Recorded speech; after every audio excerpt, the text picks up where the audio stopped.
Je n'ai jamais voulu aller au Japon. Pourtant, j'ai grandi avec les animés, mais contrairement à beaucoup de personnes, ça ne m'a jamais vraiment enchanté d'y aller.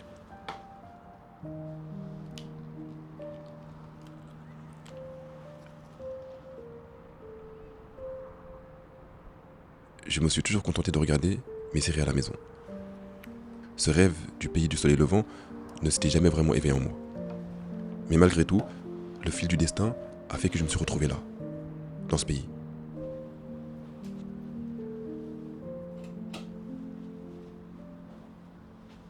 Dans ce pays si merveilleux.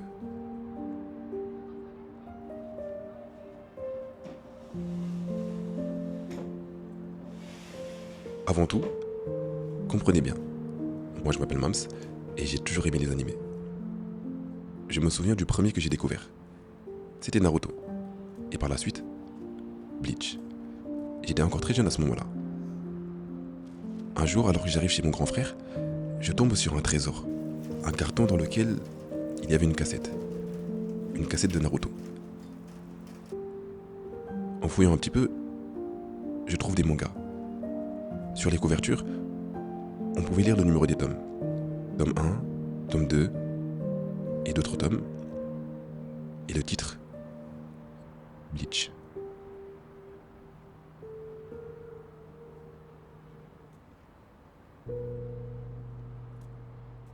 À ce moment-là, je venais de découvrir un monde que je ne soupçonnais pas. Le monde des mangas et le monde des animés. Et par ricochet, j'ai fait ma première rencontre avec le Japon.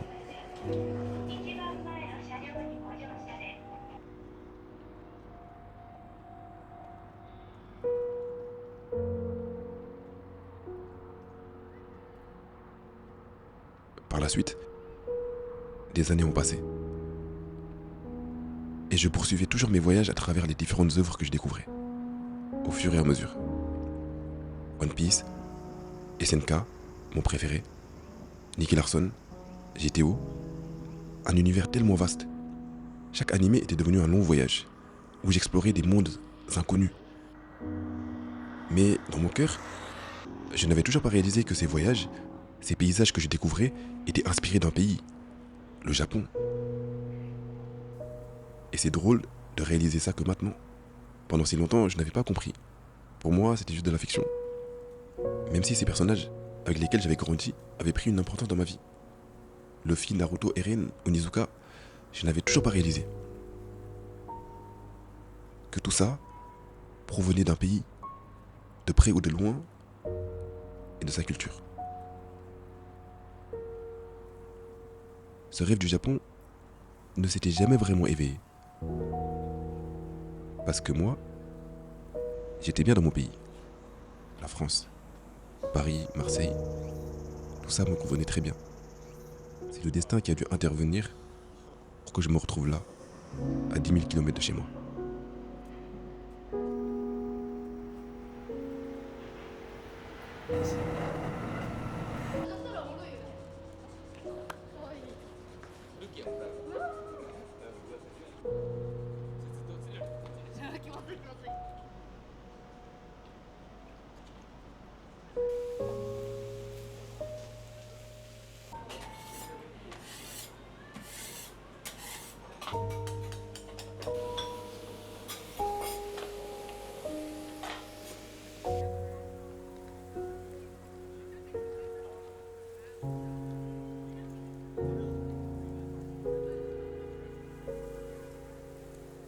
C'était un jour ordinaire, j'ai reçu un message d'un ami.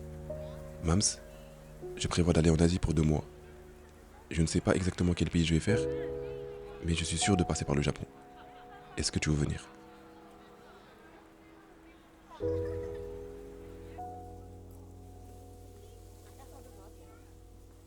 À ce moment-là, j'ai ressenti une émotion particulière. Le Japon? D'accord.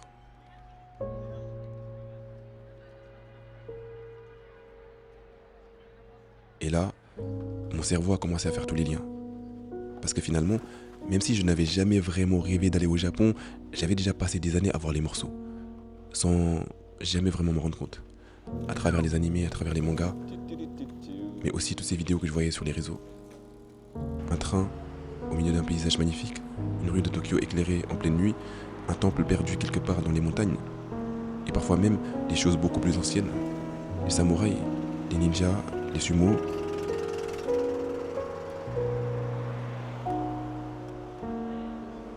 Toutes ces histoires dont j'avais entendu parler sans jamais vraiment les connaître.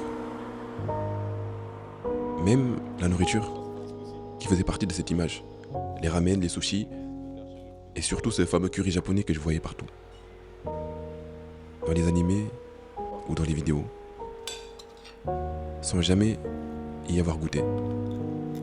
En fait, j'avais passé des années à construire une image du Japon sans jamais avoir vraiment cherché à savoir à quoi ça ressemblait dans la vraie vie.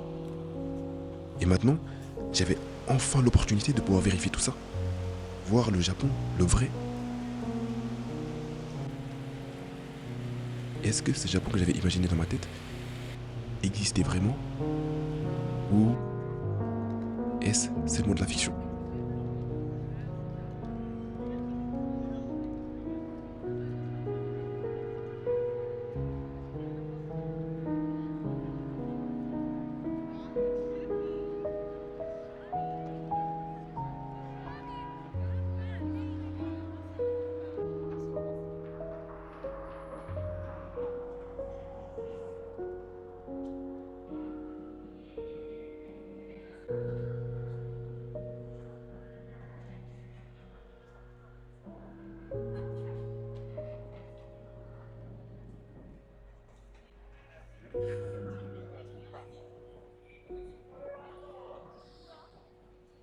Where are you from?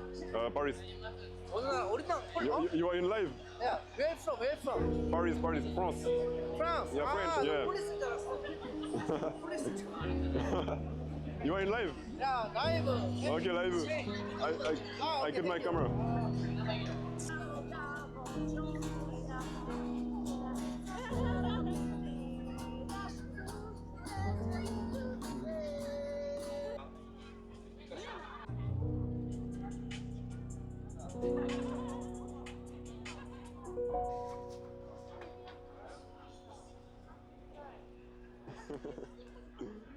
That's true.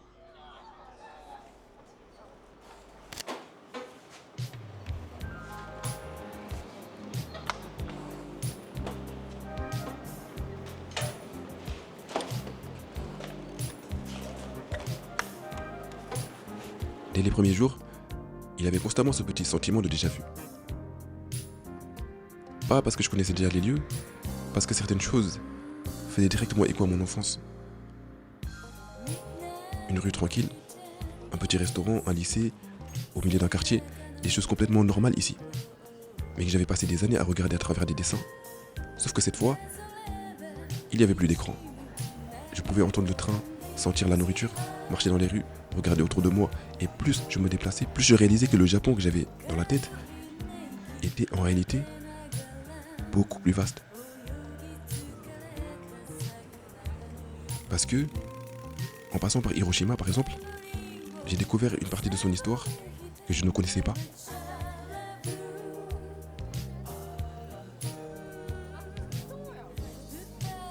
Et quelques jours après, à Kyoto, je me retrouvais dans une atmosphère complètement différente. Avec cette sensation d'être plongé dans quelque chose de beaucoup plus ancien. Puis Tokyo est arrivé. Et là, c'était presque l'inverse. Un Japon que je connaissais déjà, que j'avais vu 1000 fois sur internet. Les rues, les écrans, les trains, la foule. Mais même là, il y avait toujours quelque chose que je n'avais jamais vu dans les écrans.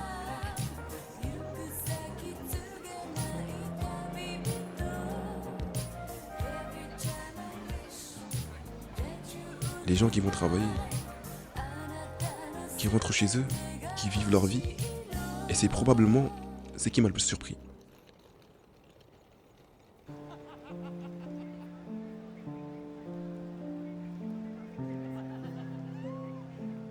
Parce que pendant des années, j'avais associé le Japon à des histoires, à des personnages, à des images.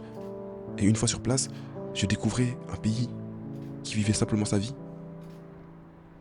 Et au milieu de tout ça, il y avait évidemment la nourriture. On mangeait du curry quasiment tous les jours. À Hiroshima, j'en ai goûté un au poulet qui reste encore aujourd'hui le meilleur curry de ma vie. C'était juste un repas. Mais je pense que c'est justement pour ça que je m'en souviens encore. Parce qu'à force de voyager, ce ne sont pas forcément les choses les plus impressionnantes qui restent. C'est juste un petit plat, mangé quelque part, un soir, dans une ville où je ne connaissais rien. Ni personne.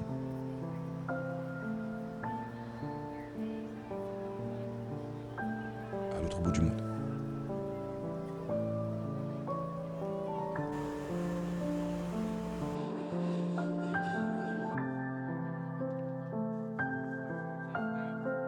Et voilà, le fil du destin m'a ramené ici, au Japon. Même si je ne l'avais jamais vraiment désiré. Même si pendant toutes ces années, j'avais cru que ce pays ne m'intéressait pas. Mais j'ai réalisé que ce rêve était là, enfui en moi quelque part, depuis le début. À travers chaque animé, chaque manga, chaque image aperçue sur un écran.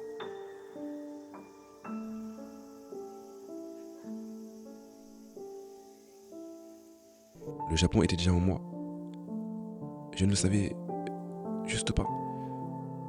Il a fallu qu'un ami m'écrive un message, il a fallu que je dise oui à quelque chose que je n'avais jamais cherché.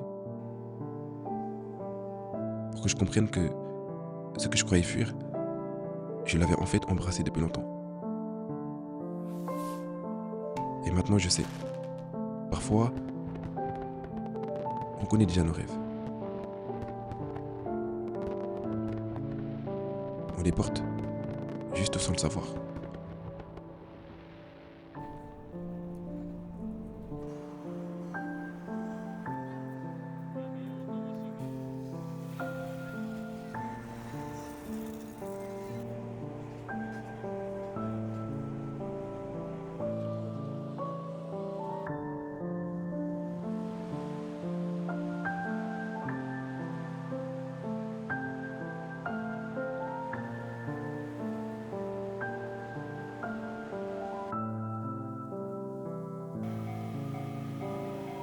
Et moi, j'ai découvert le Japon.